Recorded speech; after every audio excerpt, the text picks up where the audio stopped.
Hare Krishna, this is Navneet and I welcome you to Vyasa Astro channel. This is going to be one unique video about my research on Rahu.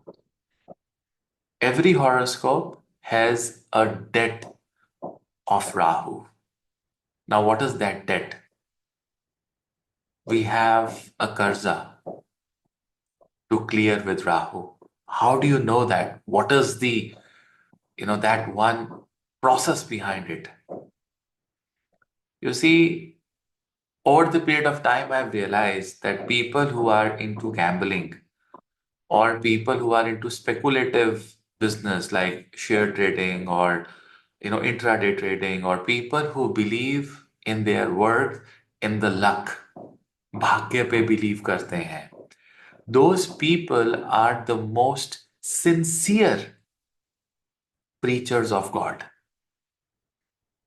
That's Kali Yuga, because they are scared all the time that they should not get losses.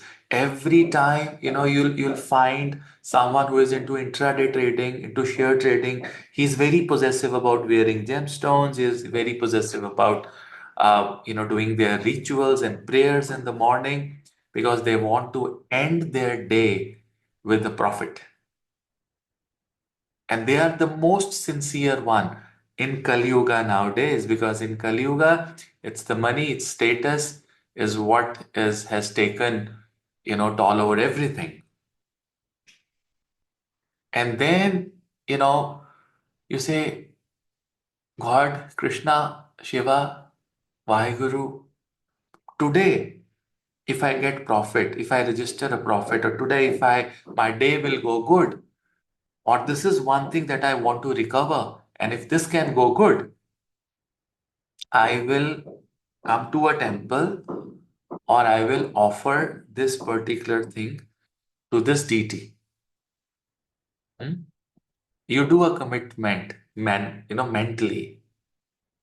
And then once you've booked the, profit, and somehow you were busy that day, the next day something came up, the third day something came up, and then you tend to forget it.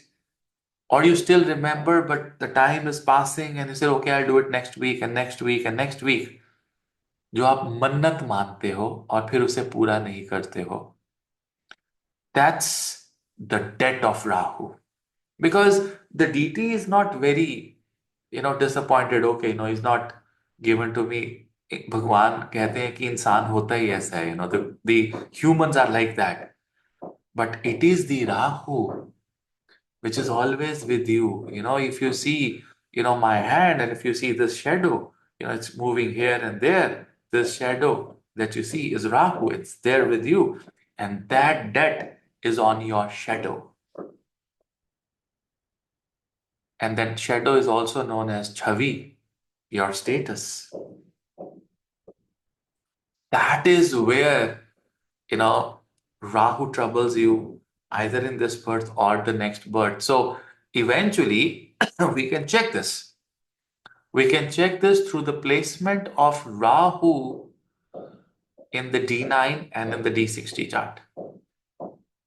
If your Rahu is making any sambandha with the 11th house, 11th house is hopes, wishes, and desires. So your desires, you committed something that I'll do this if I win it.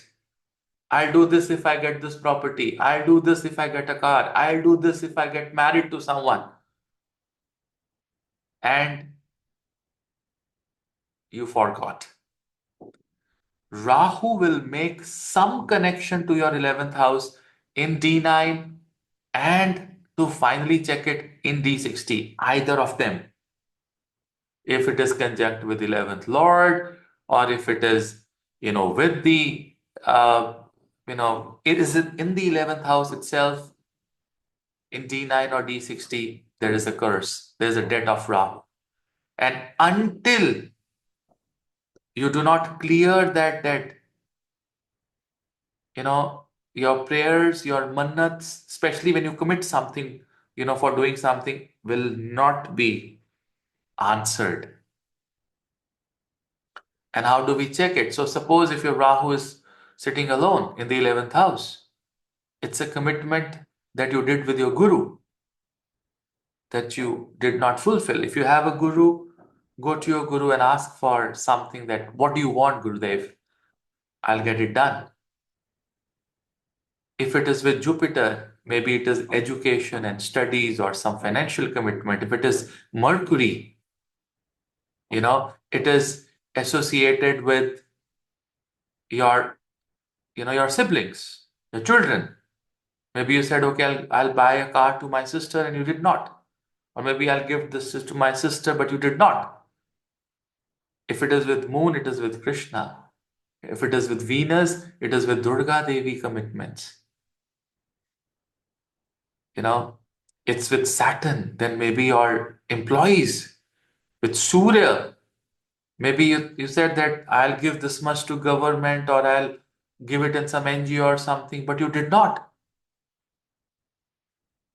You see, this is where the problem is. And what you're supposed to do, the only paschatap here that Rahu wants you to do is identify and redo a commitment. एक नई मन्नत मांगो with your capacity and fulfill it. Fulfill it. See, it's with Chandra, my moon, right? Maybe a commitment with mother or maybe Krishna. So even if things are not going well in my life, first I'm coming to Krishna or a Krishna temple and maybe offering 100 packets of milk and then donating it to poor people after that. Just a small commitment. Do it without a promise. Even when you go, in the market or when you go to buy that milk or when you go to a temple, you will find omens, nimittas telling you what was there in the past. We are conducting a huge workshop tomorrow, December 14th at 7 p.m. IST on nimittas. I will share the link here, on the description. If you want to enroll.